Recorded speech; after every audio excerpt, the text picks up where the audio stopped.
Hello বন্ধুগণ, আমি সাইলাস হালদার। সবাইকে আমার ডেটা সায়েন্স বাংলা চ্যানেলে স্বাগত জানাচ্ছি। আমরা আজকেও স্টেটস ফর মেশিন লার্নিং এই প্লেলিস্টটি কন্টিনিউ করব। মূলত আজকে আমাদের টপিক থাকবে লগ নরমাল ডিস্ট্রিবিউশন। আমাদের দৈনন্দিন জীবনে আমরা আয় ব্যয় নিয়ে খুবই কনসার্ন। আমাদের সংসার চালাতে হয়, সুতরাং আয়ের উপর আমরা ডিপেন্ডেবল এবং ব্যয়টাও খুব হিসাব করে করি। তাছাড়াও আমরা স্টক মার্কেট সম্পর্কে ভালো বুঝি। তাছাড়া আমরা ঝড় বৃষ্টি নিয়ে ক্যালকুলেশন করে থাকি।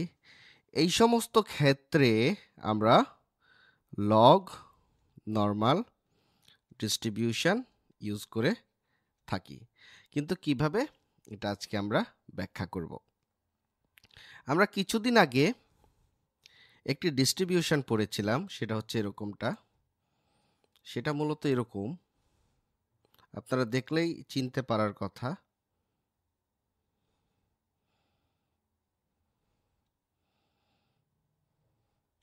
এই ধরনের ডিস্ট্রিবিউশন, এটাকে আমরা মূলত বলি কি, নরমাল ডিস্ট্রিবিউশন।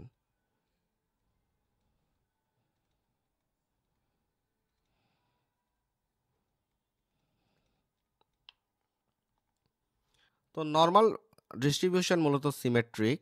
দ্যাট মিন্স আমরা যদি এখানে মিন মিন কল্পনা করি, যদি ব্যাকা হয়ে গেছে, এটা যদি মিন হয় তাহলে এখানে 0.5, এই জায়গাটায় 0.5, অর্থাৎ এটাকে যদি পান পাতার মতো ভাঁজ করি তাহলে দুই দিকে সমান সমান অংশ বিরাজমান। তো এটা হচ্ছে নরমাল ডিস্ট্রিবিউশন। এখানে 0.5 অংশ থাকবে, এখানে 0.5 অংশ থাকবে। আর নরমাল ডিস্ট্রিবিউশনে রূপান্তরিত করাই হচ্ছে আমাদের টার্গেট হয়ে দাঁড়িয়েছে। আমরা এর পিডিএফ দেখেছিলাম। পিডিএফটা এরকম টাইপের। সেটা হচ্ছে F U sigma is equal to 1 by sigma. এগুলো সম্পর্কে আমি বিস্তারিত আলোচনা করেছিলাম। 2 পাই। আপনারা দয়া করে নরমাল ডিস্ট্রিবিউশনটা দেখবেন। আজকে এটা আলোচনা করার পিছনে কারণ রয়েছে, সেটা আমি একটু পরে ব্যাখ্যা করতেছি। আপনারা আমার সাথে ভিডিও প্রথম থেকে শেষ পর্যন্ত দেখলেই বিষয়টা ক্লিয়ার হয়ে যাবেন। তো এখানে মাইনাস চিহ্ন, মাইনাসের পরে উপরে এক্স মাইনাস মিউ, তার উপরে স্কোয়ার, তারপরে হচ্ছে 2 সিগমা স্কোয়ার, এরকম টাইপের। তো এটা ছিল পিডিএফ।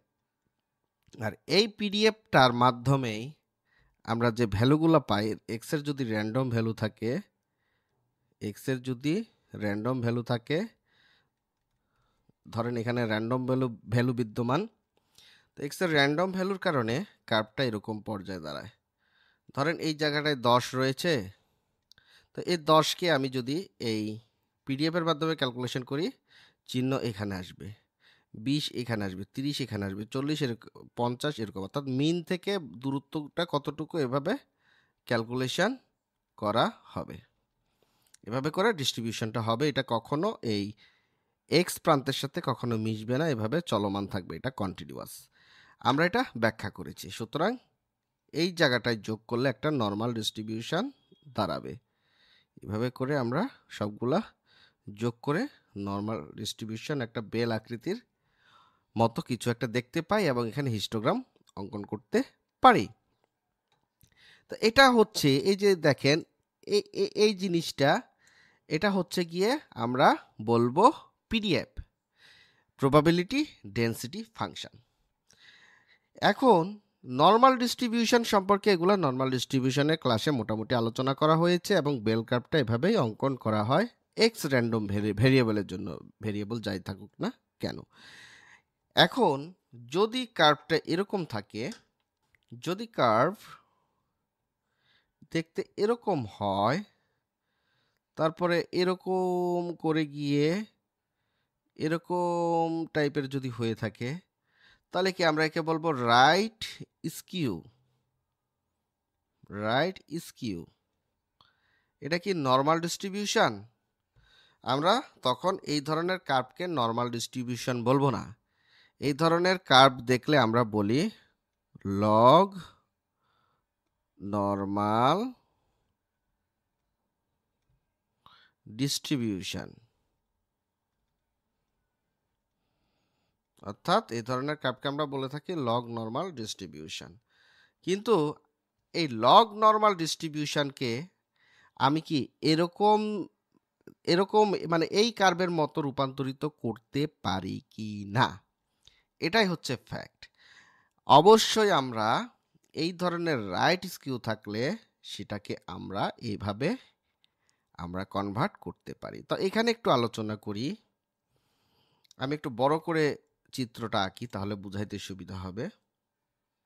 ধরেন আমরা এভাবে আঁকি, আমরা আয়ের উপরে কাজ করতেছি, আয়, যেহেতু আয় নিয়ে কথা বলেছি আয়ের উপরে কাজ করতেছি। আমরা উপরের দিকে উঠে গেলাম, তারপর এভাবে করে নিচের দিকে এসে এভাবে এভাবে করে যাচ্ছি। এখন একটা কোম্পানিতে মালিক থাকে, তারপরে কর্মচারীরা থাকে। 80% হচ্ছে কর্মচারী যাদের স্যালারি রেঞ্জ এই মিনের কাছাকাছি, অর্থাৎ এই মিনের কাছাকাছি, মিনের কাছাকাছি প্রত্যেকের স্যালারি রেঞ্জ। তারপর একটু উপরের দিকে র্যাঙ্ক উঠলে স্যালারি আস্তে আস্তে বাড়তে থাকে, এভাবে কিন্তু চলমান। কিন্তু যারা সিও পর্যায়ের লোক তাদের স্যালারি একটু বেশি, তারপর মালিক পর্যায়ের লোক তারা আস্তে আস্তে এরকম করে তাদের স্যালারিটা একটু বেশি, ডিরেক্টর আছে, তারপর অনেক মানে কোম্পানিতে মালিক পক্ষ থেকে অনেকেই থাকে তাদের স্যালারি একটু বেশি থাকে। তাহলে এই ধরনের কার্ভকে আমরা যখন স্যালারি ক্যালকুলেশন করতে যাই এটা স্বাভাবিক থাকে, সাধারণ এমপ্লয়িদের স্যালারি একটা রেঞ্জের ভিতরে থাকে, তারপর সিও স্যারদের স্যালারি একটা রেঞ্জে থাকে, তারপরে মালিক পক্ষের স্যালারি আস্তে আস্তে ডান দিকে যায়, অর্থাৎ তাদের স্যালারি একটু বেশি থাকে। তো এই ধরনের কার্ভকে আমরা কি বলে থাকি? Log normal curve. ওকে, অর্থাৎ তাদের সাধারণ রেঞ্জের মধ্যে তো স্যালারি আছে, কিন্তু এর চেয়ে বেশি যেগুলা অর্থাৎ অতিরিক্ত বেশি তাদেরকে আমরা রাইট স্কিউ হিসাবে দেখি, সুতরাং এটাকে আমরা বলবো লগ নর্মাল। এখন এই জিনিসটাকে যদি আমি নর্মালে রূপান্তরিত করতে চাই, এই যে রাইট স্কিউ দেখা যাচ্ছে, এই রাইট স্কিউটাকে নর্মালে রূপান্তরিত করতে গেলে আমাকে পিডিএফটা চেঞ্জ করতে হবে। তো পিডিএফ চেঞ্জের আগে আমি দেখাতে চাচ্ছি কিভাবে কি হয়ে থাকে। অর্থাৎ এই জায়গাটায় আমরা এরকম করতে পারি, এক্সের যে লগারিদম, তাহলে আমরা পাই y is equal to ln of x. অর্থাৎ আমরা ওয়াইটাকে যদি লন এক্স করে দেই সেক্ষেত্রে কিন্তু আমরা এটাকে নর্মাল ডিস্ট্রিবিউশনে রূপান্তর করতে পারি। তাহলে আমি আরেকবার রিপিট করি, আমরা সাধারণত নর্মাল ডিস্ট্রিবিউশন দেখে থাকি। তো যদি ডিস্ট্রিবিউশন নর্মাল না হয়ে লগ নর্মাল ডিস্ট্রিবিউশন হয়ে থাকে সেক্ষেত্রে আমরা সেটাকে নর্মাল ডিস্ট্রিবিউশন বলতে পারি না।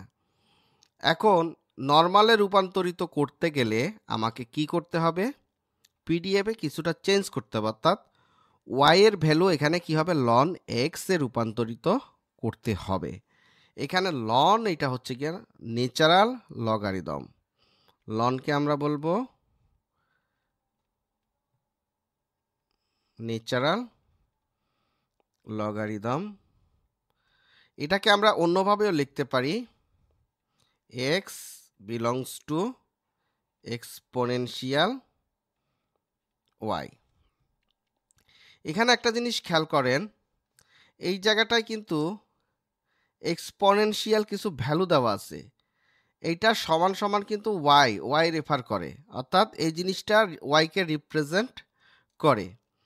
এখন আমি যদি এই জিনিসটাকে কল্পনা করি, এটাকে কল্পনা করলে এটা এক্সপোনেনশিয়াল ওয়াই এটা পাওয়া যায় না? অবশ্যই পাওয়া যায়।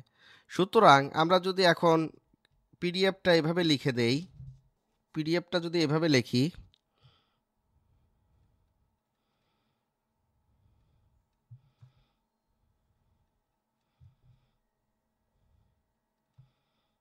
ওয়ান বাই সিগমা √2 পাই আগের মতো রাখলাম, এক্সপোনেনশিয়াল। এখন এই দেখেন এই জায়গায় আমি y = ln x বলেছি, y = কত এখানে বলেছি ln x। এই ln x টাই আমি এখানে বসাই দিলেই তো হয়ে গেল।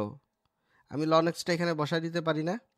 আগে ছিল শুধু x, y = x, কারণ আমি বলেছি এই জিনিসটা এক্সপোনেনশিয়াল সামথিং, এটা কিন্তু y কে রিপ্রেজেন্ট করে। তো তার আগে লন বসাই দিলে আমার কাজ হয়ে গেছে। তাহলে তো আমি সেটা লগে রূপান্তরিত করতেছি, ন্যাচারাল লগে রূপান্তরিত করতেছি। তো আমি এখানে লিখতে পারি মাইনাস চিহ্ন ln x minus mu square, এভাবে আমরা লিখতে পারি 2 সিগমা স্কয়ার। এখন এই জিনিসটায় যে কার্ভটা ক্রিয়েট হবে, এই জিনিসটা অ্যাপ্লাইয়ের পরে যে কার্ভটা ক্রিয়েট হবে, তখন এই ভাঙাচুরা অংশ বা বা রাইট স্কিউ জাতীয় যে অংশগুলো রয়েছে সমস্ত কিছুকে মিলে আমাকে নর্মাল ডিস্ট্রিবিউশনে রূপান্তরিত করবে। এটাই হচ্ছে গিয়া আমার ক্যালকুলেশন। অর্থাৎ যদি আমার রাইট স্কিউ থাকে, আমি যদি পিডিএফ এর সাথে y = ln x, বা এটাকে আমি এভাবে বলতে পারি x belongs to exponential y, অর্থাৎ এক্সপোনেনশিয়ালের উপরে আমি যে ভ্যালুটা আছে অর্থাৎ y এর ভ্যালুটা আছে সেটা আমি বসাই দিলেই আমি রেজাল্টটা পেয়ে যাব হচ্ছে গিয়া সমান সমান নর্মাল